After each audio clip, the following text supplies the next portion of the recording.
go over how everything that you learned how to use on the hardware relates to what you're going to see in the software, okay?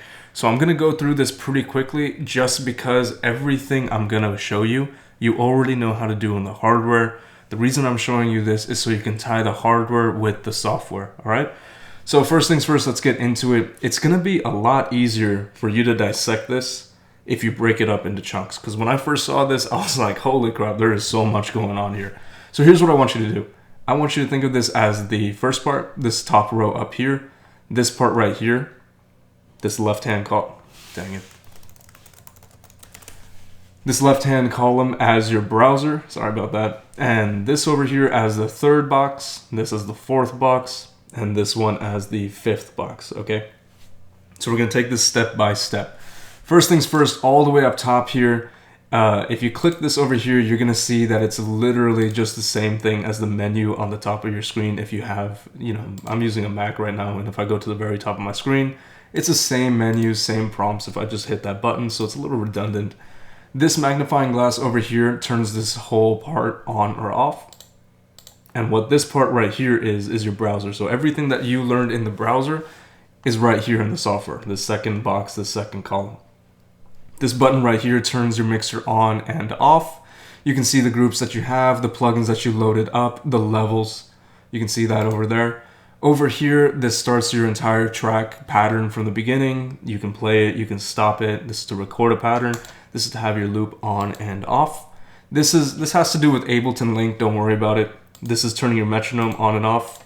This is the tempo of your project, the swing on your project, the time signature. This is telling you where you are in either Arranger or Ideas view, which all you have to do to switch between is click this little icon up here. This is Ideas view. This is Arranger view or Song view.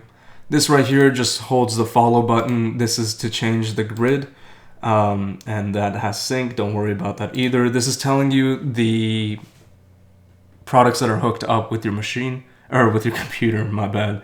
So it's telling you that we got the MK3 hooked up. This is your volume, that's your CPU. Don't worry about these two. All right, so that is the first row. All right, that pretty much just tells you information about your project at a glance. All right. Over here, now you've got the browser. This is the same deal as what I showed you when we were going through the browser. You got your projects over here, your groups, your sounds, your instruments, your effects, your loops, and your one-shots all over here. This has to do with if these are all the projects that I've made, all the projects that I've saved.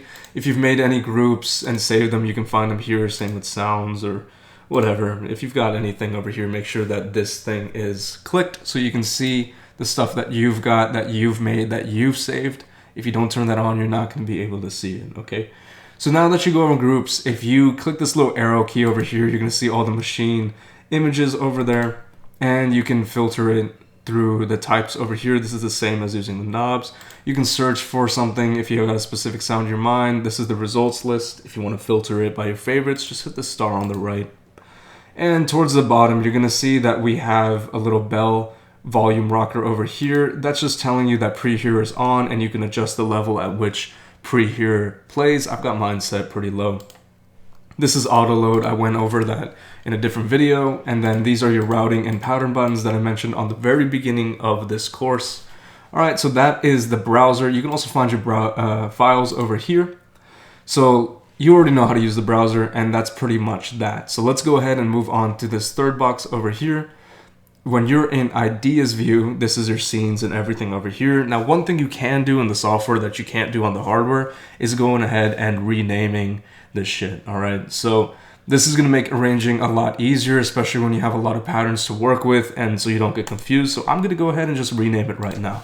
So Alkaloid Kit, I'm gonna change from pattern 1 to drums.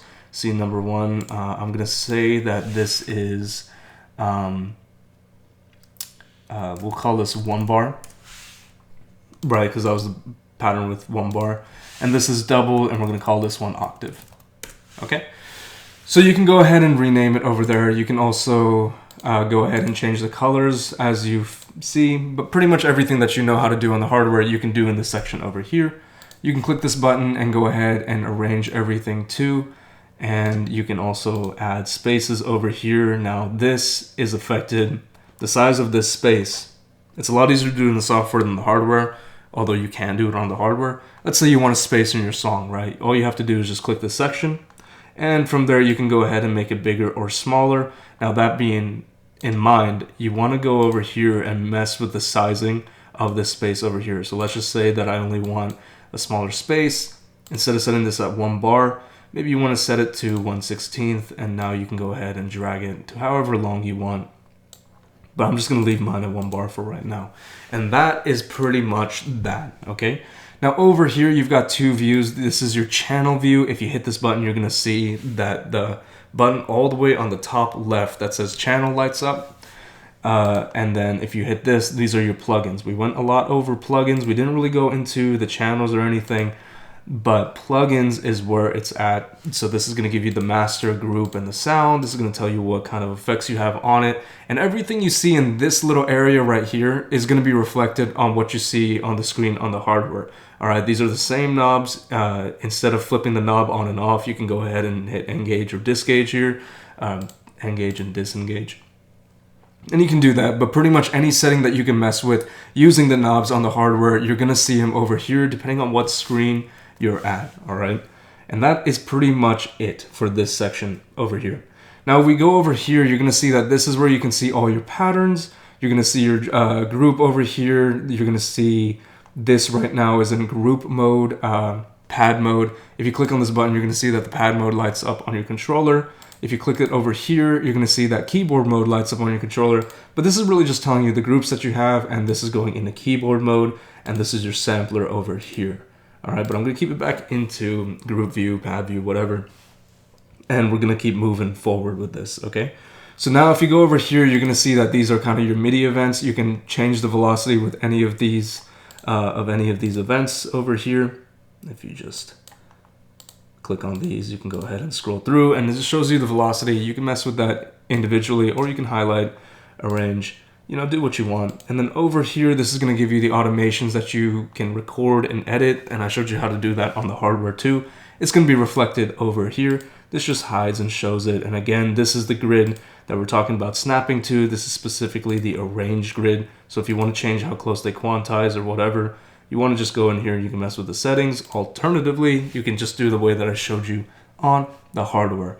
And that is pretty much it for the software and hardware overview. There's not really much to go into because you already know how to do so much on the hardware. If you can navigate your way around the hardware, you can be able to make your way around the software. And that's why I sped through this really, really fast, because whatever change you make on the controller, you're going to see in the software. But now you at least know, what's where in the software. So that's it for this section. I'll see you in the next one.